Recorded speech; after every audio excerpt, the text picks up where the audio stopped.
Okay, so we're going to start chapter 5 today, and then you guys will write your quiz on chapter 4, and we'll make sure that you have at least 30 minutes to do your quiz, which should be enough time if you are prepared for it. So in this chapter, we're going to look at the graphs of trig functions. So we'll sketch graphs of y equals sine x and cos x. We'll determine characteristics of them. We'll develop or demonstrate understanding of the effects of vertical and horizontal stretches on these. So we're going to do the same processes of transformations that we have been doing all along.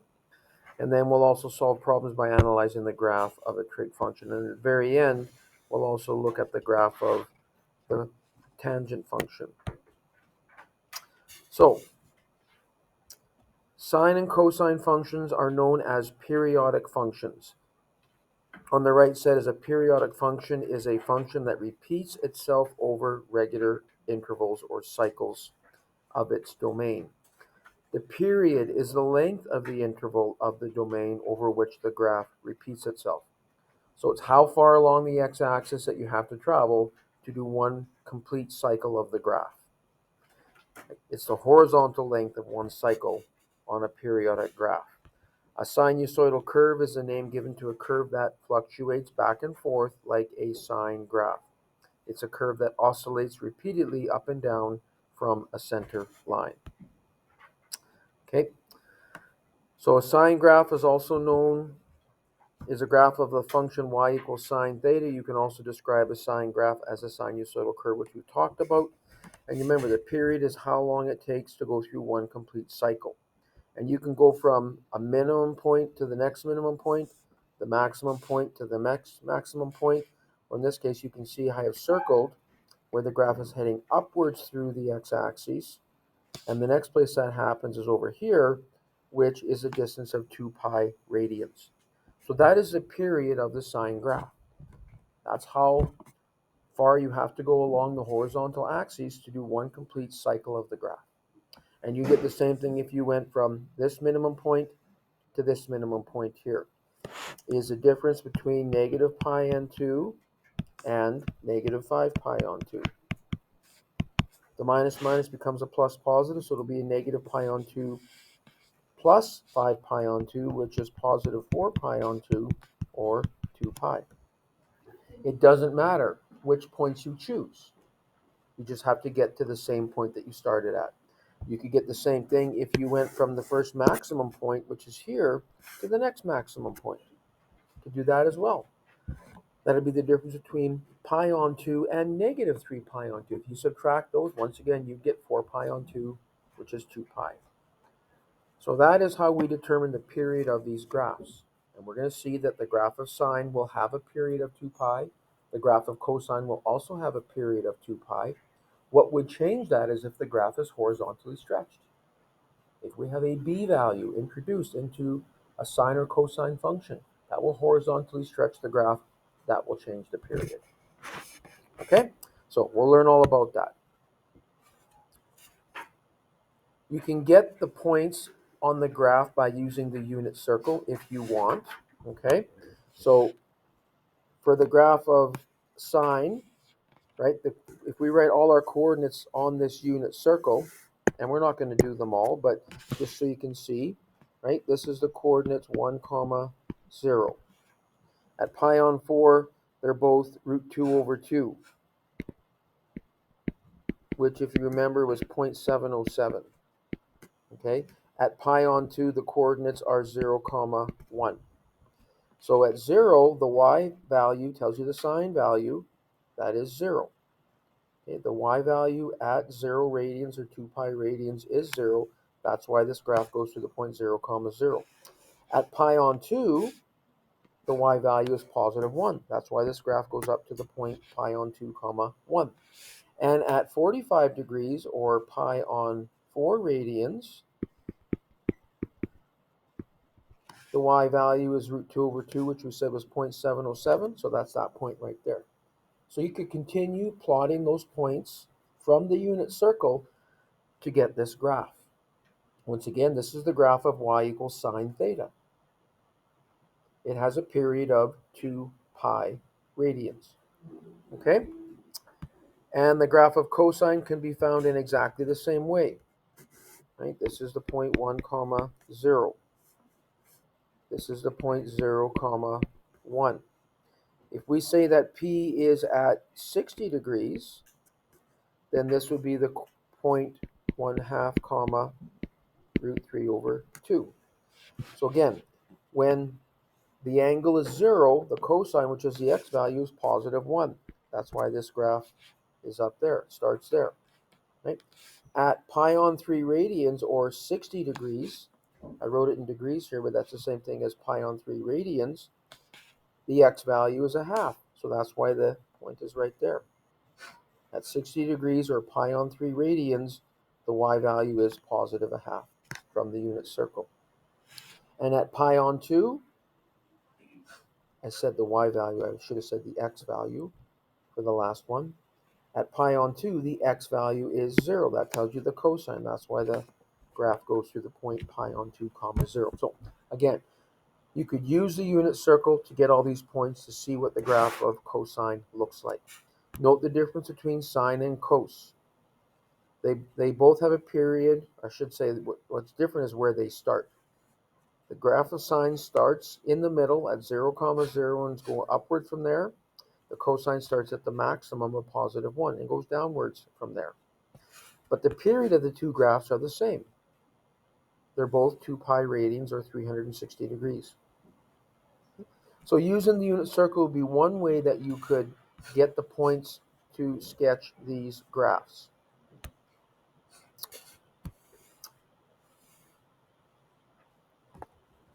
So let's see what these graphs look like again. So it asks us to sketch this graph between 0 and 360 degrees.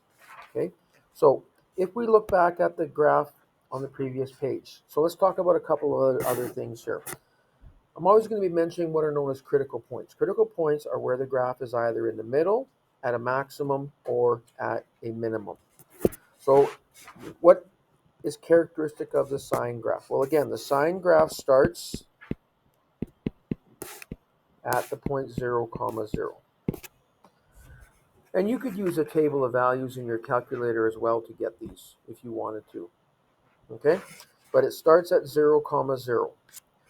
We have critical points every 90 degrees, or every pi on 2 radians. So at pi on 2, and maybe we should say every pi on 2,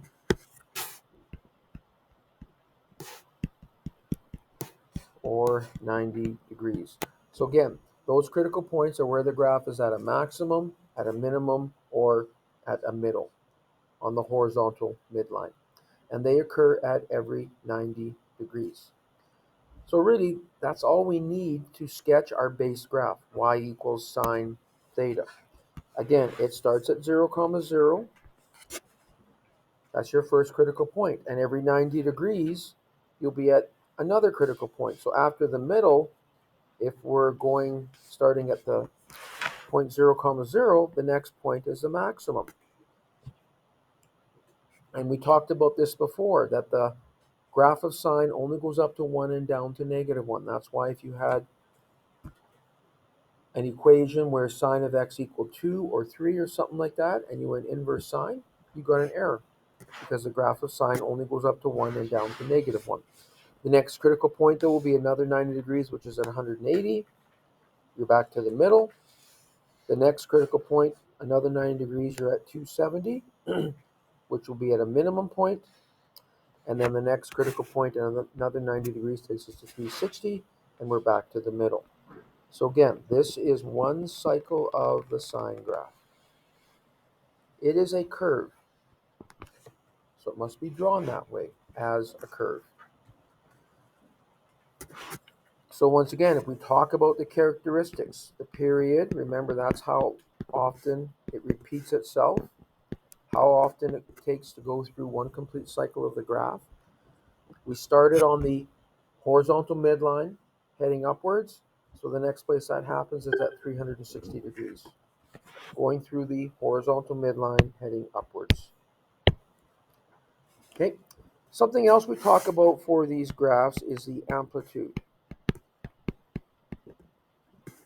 The amplitude is the distance from the horizontal midline to the max or down to the min. It is the height of the hills or the depth of the valleys.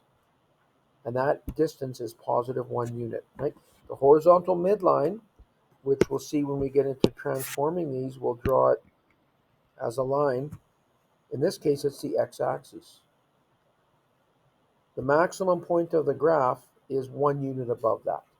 And the minimum point of the graph is 1 unit below that. That's the amplitude. That distance from the middle up to the max or the middle down to the minimum. We've talked about our critical points. Our critical points are at every 90 n degrees, where n is an element of integers. The domain of this graph goes on forever in both directions. The domain will go from negative infinity to positive infinity, so I've used interval notation there. But the range does not go to infinity. It has a minimum value of -1 and a maximum value of +1. And we would use the square brackets there because those values are included. They're part of the range. The other thing we'll talk about is where our x-intercepts are. And again, we can write this as a general expression. Our first x-intercept is at 0, the next one is at 180, the next one is at 360, so it's every 180 degrees. So 180 n degrees, where again n is an element of integers. So there's an expression to describe all the x-intercepts of the graph of sine theta or sine x. Again, this is a sinusoidal curve because it follows that wave pattern. That makes it a sinusoidal curve. Now, the only difference for the one on the next page is now we're going to do it in terms of radians. Okay, so you can see the x-axis is now labeled as radians, but it doesn't change the points on the graph. It starts at 0, 0. Remember, our critical points are every 90 degrees or every pi on 2 radians. So at pi on 2, you'll be at a maximum. Another pi on 2, you're to the middle. Another pi on 2 to the minimum. And then back to the middle.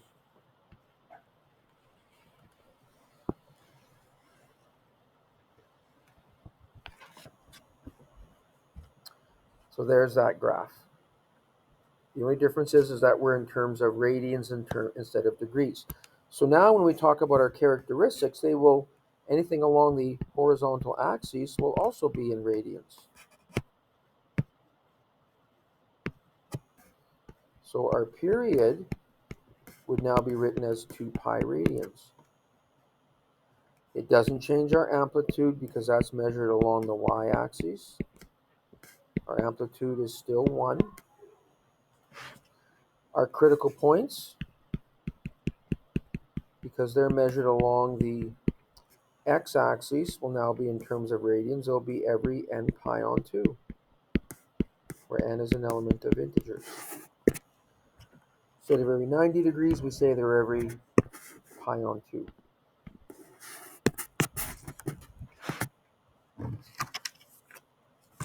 Okay, our domain hasn't changed.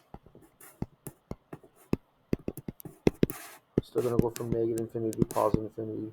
Doesn't matter if you're in degrees or radians. Our range also hasn't changed. It'll go from -1 to +1. That's measured along the y-axis. And our x-intercepts, again, would be written in terms of radians. So they are at every pi radians, where again n is an element of integers.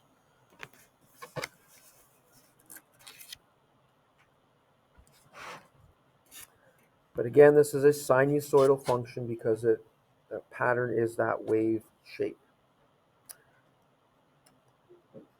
So when we get into transforming these, we always start with these base graphs. So it's important to remember what they look like. But I showed you this before. You can also use your calculator to do it. if you put y equals sine of x in there, and if I look and see what mode I'm in degree mode. So my x windows have to be in degrees. If I was going to graph it in radians, my x windows would need to be in terms of radians. It doesn't matter, okay, but you need to know what mode you're in to know what your windows should be. So I've already got from negative 360 to positive 360 in there on a scale of 90 degrees. We know that for the graph of sine and cos, we'll have a minimum of -1, but maybe I'll start at -2 just so we can clearly see that minimum point and go up to +2, even though the maximum value is only actually 1. So when we graph it, because we went from negative 360 to positive 360 degrees, and because it takes 360 degrees to go through one cycle, we see 2 cycles here. And we can change those windows to whatever we want. You just see the same pattern over and over and over again. So you can use your calculator to help you with that base graph if you don't remember what it looks like. So again, the difference between sine and cos is really where they start. The graph of cosine starts at the maximum, and the maximum value is +1. The critical points are still every 90 degrees, so after the maximum, you'll be in the middle. Another 90 degrees, you'll be at a minimum. Another 90 degrees back to the middle, and another 90 degrees to the maximum.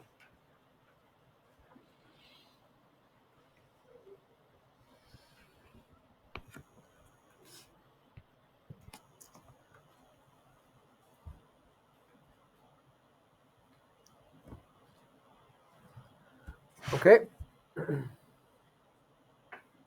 so that's what the graph of cosine looks like. So again, if we talk about these characteristics, once again, the period. In this case, because we have the x-axis in terms of degrees, the period will be written in degrees as well. It's still 360 degrees. That hasn't changed. Same thing with the amplitude. The distance from the horizontal midline to the max or the min is 1 unit. So that hasn't changed from sine. Same as the critical points. They haven't changed either. They are at every multiple of 90 degrees. 90 n degrees, where n is an element of integers. Our domain and range haven't changed.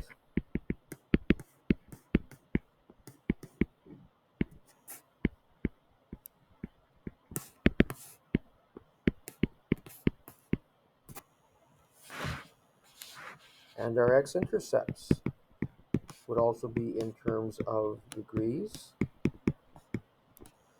So you can see the first one is at 90 degrees, and the next one is 180 degrees away, which is at 270. So it's every 180 degrees from the starting point of 90 degrees. So we would say 90 degrees plus 180 n degrees, where n is an element of integers.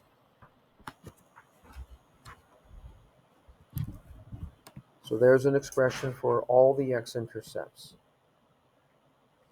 because they go on for infinity. These graphs go to infinity on the left and to the right. So those x-intercepts will occur at regular intervals as well. Okay, and if you change it to radians instead of degrees, it'll look the same. But now let's start doing a little bit of transformations on these. Remember, if you have an a value in front of the function, that causes a vertical stretch by a factor of the absolute value of a about the x-axis. So that works for sine and cosine functions as well. And remember, when a is negative, it's also reflected over the x-axis. So we want to graph 3 sine x, 0.5 sine x, and -2 sine x between 0 and 2 pi. But we'll start with the base graph. The base graph for sine x starts in the middle at 0, 0. Every pi on 2 radians, you have another critical point. So the next one will be a maximum, back to the middle, a minimum, back to the middle. This is our base graph. This is the graph of y equals sine x.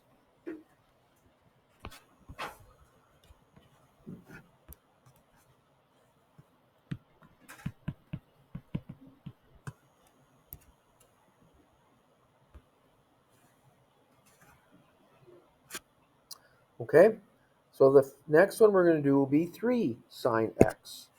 So that'll be a vertical stretch by a factor of 3. It won't change the x-intercepts, so those 3 points will be invariant, but the maximum value, instead of being positive 1, will be positive 3. So there's our new maximum. Again, the x-intercepts won't change because the y value there is 0, so multiplying the y value by any number will stay 0, but the minimum will now be at negative 3. So that'll be down there. So this is our new graph.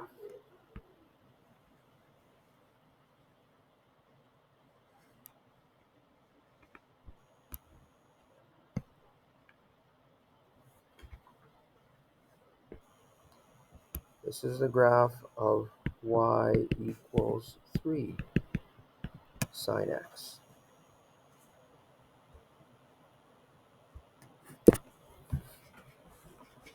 It's the graph of sine x after it was vertically stretched by a factor of 3.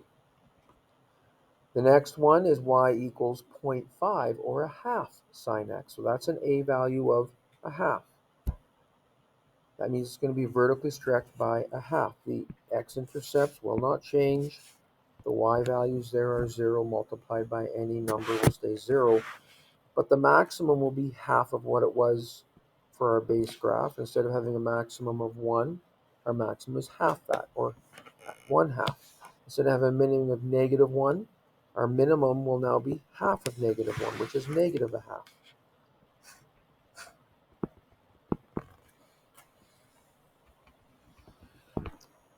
So there's the graph of y equals 0.5 sine x.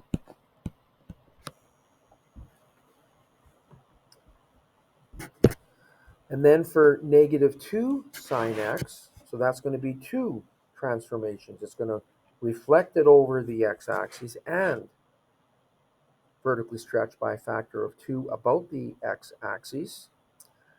We can do those simultaneously by multiplying all the y values by negative 2. The x-intercepts will again be invariant. But now the maximum of 1 is multiplied by negative 2. It'll become negative 2. And the minimum of negative 1 is multiplied by negative 2. It'll become positive 2.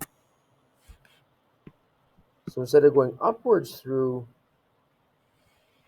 the x-axis to start with, it's going to go downwards because it was reflected over the x-axis.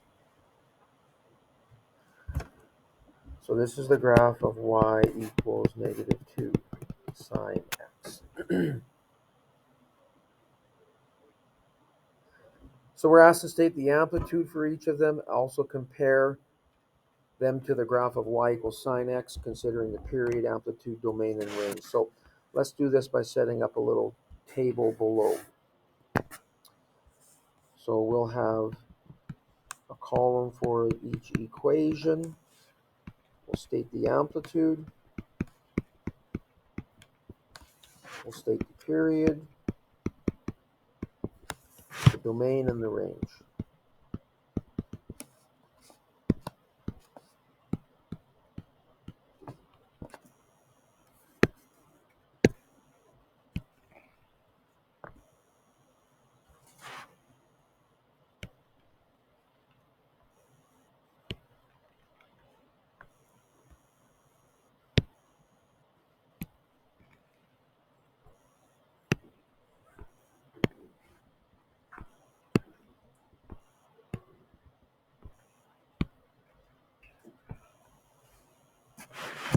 Starting with our base graph, y equals sine x. That has an amplitude of 1. The period will be 2 pi radians. Our domain goes from negative infinity to positive infinity, and our range will go from negative 1 to positive 1.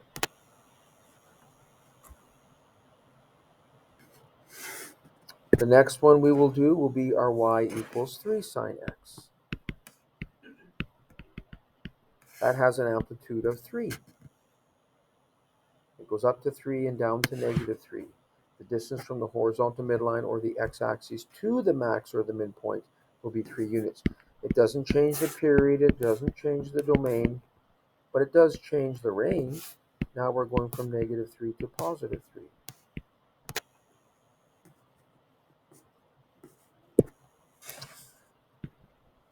The next equation we did was 0.5 sine x. That has an amplitude of 0.5, so you should start to notice that it's the a value that tells you the amplitude. For our first equation, y equals sine x, that's y equals 1 sine x, and the amplitude is 1. The next one was y equals 3 sine x, and the amplitude is 3. For 0.5 sine x, the amplitude is 0.5. Doesn't change the period, doesn't change the domain, but now the range goes from -0.5 to +0.5. And again, we use square brackets there because those are included. So the last one was y equals -2 sine x.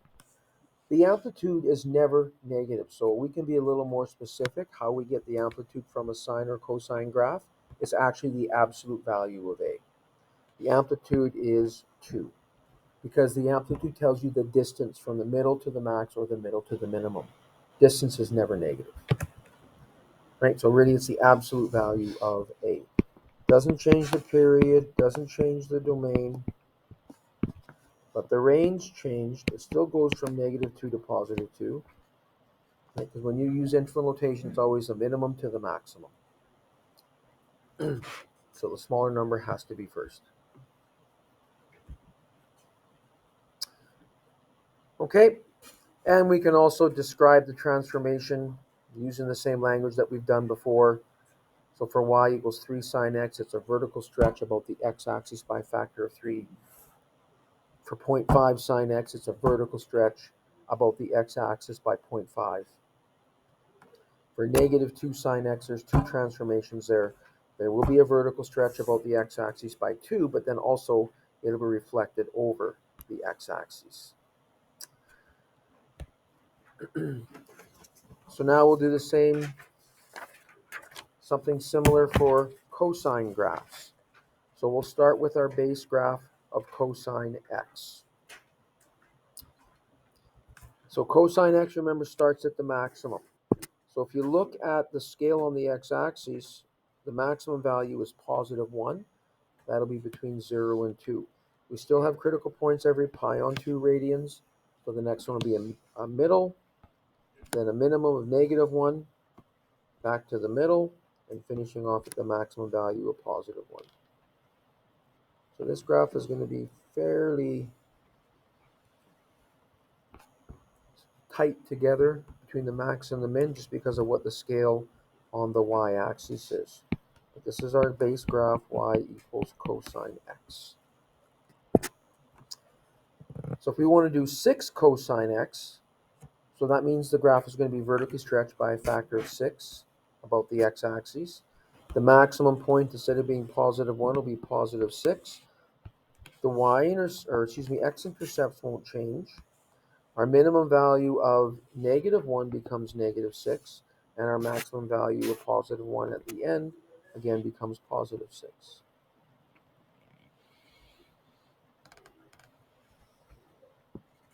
So there's our graph. It's a curve. This is the graph of y equals 6 times the cosine of x. And then it asks us to do -4 cos x, so that will do two transformations. It'll vertically stretch by a factor of 4 and also reflect it over the x-axis. All the y values will be multiplied by -4. So again, our x-intercepts will be invariant. But a y value of +1 is multiplied by -4. A y value of -1 is multiplied by -4. That becomes +4. And a y value of +1 at the end also is multiplied by -4.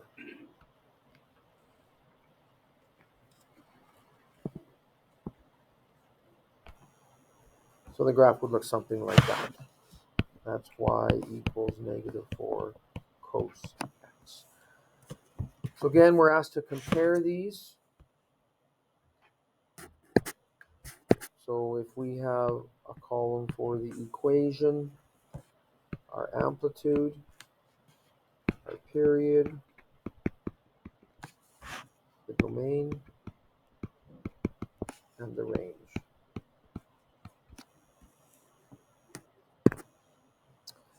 Our first equation was y equals cosine x. The amplitude is 1, the period is 2 pi. There's no restrictions on the domain. The range goes from negative 1 to positive 1.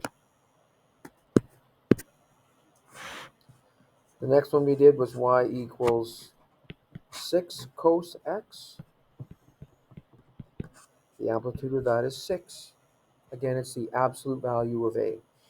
Doesn't change the period, doesn't change the domain, but our range changes. Now it goes from negative 6 to positive 6.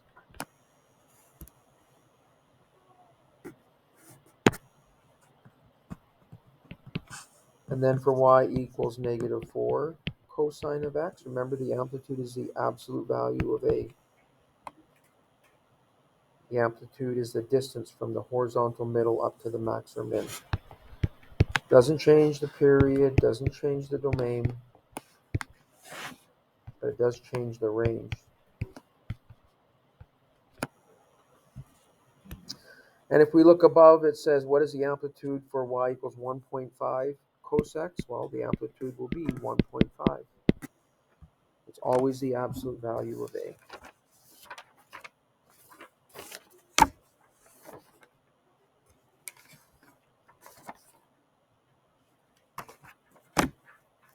Okay?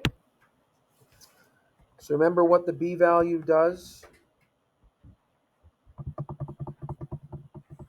That'll change the period, because remember, you're going to get a horizontal stretch. And remember, the horizontal stretch factor is the reciprocal of b. So as it says there, you can see how it changes the period. Normally the period of x is between 0 and 2 pi. Whether it's sine x or cos x doesn't matter. If you add that b value in there, to get x by itself, you would divide both sides by the absolute value of b. So 0 divided by anything is still 0, but then the 2 pi is divided by the absolute value of b. So to get the new period, this is a little equation that you can use. It's not on the formula sheet, but the period can be found for sine and cos by dividing 2 pi by the absolute value of b.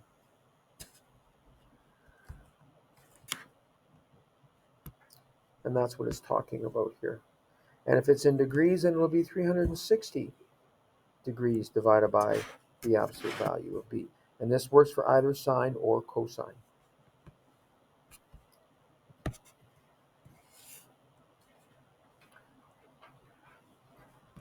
So any function of the form y equals f of bx is related to y equals f at x by a horizontal stretch. Remember, that stretch factor is 1 over the absolute value of b about the y-axis. This also works for sine and cosine functions.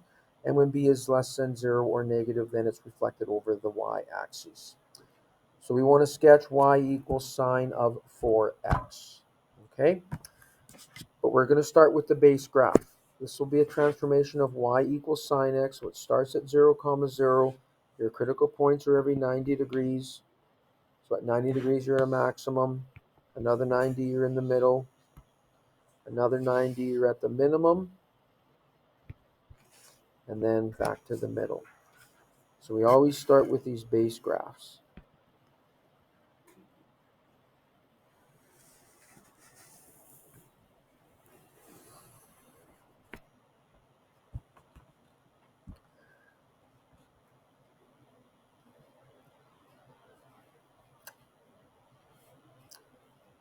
So our critical points are every 90 degrees, but if we count them, how many critical points are there? Starting at 0, 0, we'll have a critical point at 90, so we don't start counting until we move. So you're going to have one critical point at 90, a second one at 180, a third one at 270, and then the fourth and final one at 360. There are 4 critical points in each cycle of this graph. And that's an important thing that we're going to use when we want to sketch the graph of y equals sine 4x. So for that graph, for y equals sine of 4x, you have a b value of positive 4, which means we're going to have a horizontal stretch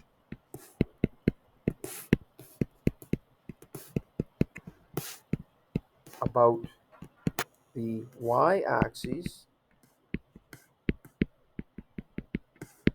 And remember, the horizontal stretch factor is the reciprocal of b. So it'll be a horizontal stretch of 1/4, which means our period is going to change. Our period, remember, is 360 over the absolute value of b, which is 90 degrees. It's horizontally stretched by 1/4. So everything will be 1/4 of what it was before along the x-axis, including the period, right? So if I say that I'm starting at the point 0, 0 again, I have to do one whole cycle in 90 degrees because that's the period. So that'll be the end of the first cycle. Another 90 degrees at 180 will have the end of the second cycle. Our period is 90 degrees. So every 90 degrees we're going to go through one cycle. Another 90 degrees or 270 will be the end of the third cycle. And then we have room for one more cycle there because we go another 90 degrees from 270, it takes us to 360. So we can also say that our critical points will change. And sometimes you'll be able to use this, your critical points, to help you sketch the new graph. So remember, normally they were at every 90 degrees, but now those are also divided by the absolute value of b, because the critical points are along the x-axis. That's a horizontal unit that we're using there. So they're all going to change. Anything horizontally is going to change when you horizontally stretch. So this is going to be at every 22.5 degrees. And that's difficult to do with the scale that we have on the x-axis. Right? We have a scale of every 30 degrees. We could definitely estimate where they are, but it's a little difficult to do. So we're going to use a slightly different tactic to help us graph y equals the sine of 4x. And here's what we're going to do. Remember we said that there are 4 critical points in every cycle of these graphs. So we need to have 4 critical points between 0 and 90 degrees. But also, if we look at the graph of sine x, the one we did in blue here, it started at 0, it ended at 360. Those are both x-intercepts. The other x-intercept is exactly halfway in between the start and the end, which is at 180 degrees. So the same thing is going to happen for our new graph. We said that it's going to start at 0. The first cycle will end at 90 because that is the period. Those are both x-intercepts, but there'll be another x-intercept halfway in between, which will be at 45 degrees. So halfway in between 0 and 90, we have an x-intercept. Halfway between 90 and 180, which is 135, we'll have an x-intercept. Halfway between 180 and 270, which is at 225, we will have another x-intercept. And halfway between 270 and 360, which is 315, we'll have another x-intercept. So I got those numbers by adding 45 degrees to the start of the cycle. If you start at 0 and you add 45 degrees, that takes you to the next x-intercept. If you start at 90 and you add 45 degrees, that's 135, takes you to the next x-intercept. Okay, let's look back at our original graph as well. And let's look at what's happening between the first two x-intercepts. The first x-intercept was at 0, the next one was at 180. Halfway in between them is where you get the maximum. So the same thing is going to happen for our graph here.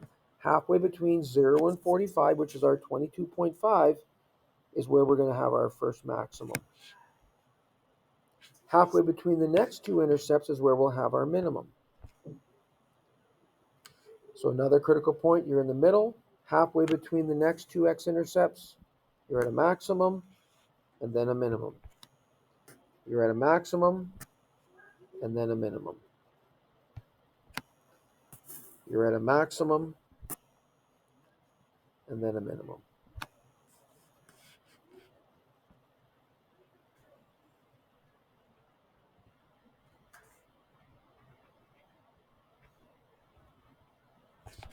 So here's our new graph.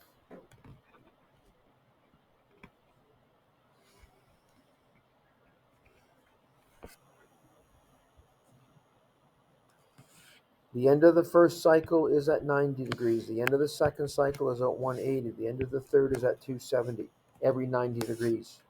And the end of the next one is at 360. We had 4 cycles of the graph, which actually matches the B value. For sine and cos, that will always happen. Okay.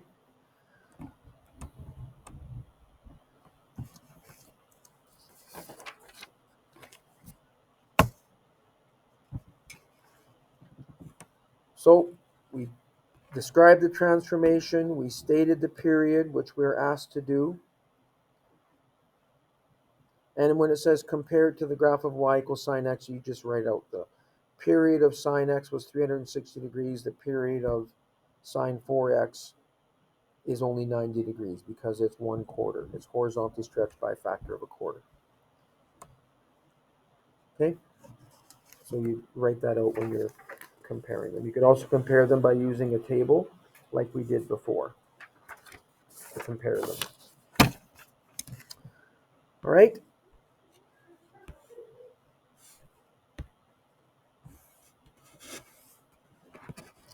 Remember that any function of the form y equals f at bx is related to f at x by a horizontal stretch by a factor of 1 over the absolute value of b about the y-axis. And this also works for sine and cosine. When b is negative, you also reflect it over the x-axis. So in this case here, you're asked to sketch the graph of y equals sine of half x. It's already there for you. State the period of it. Well, you can see that the period is 4 pi. And where does that come from? Well, you've got a b value of a half.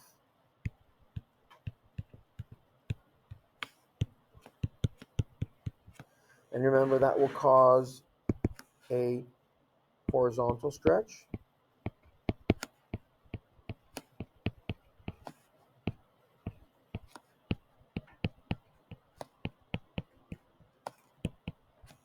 About the y-axis.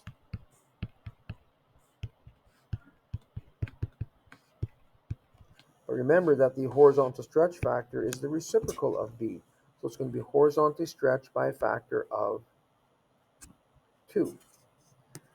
And remember, to get our period, we can always do that by taking the original period, which in this case would be 2 pi radians.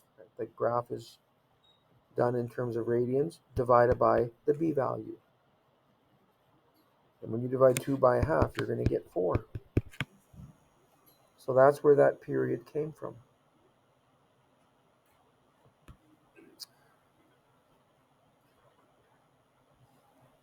So we've stated our period, and we've compared it to y equals sine x. It's twice the period because it was horizontally stretched by a factor of 2.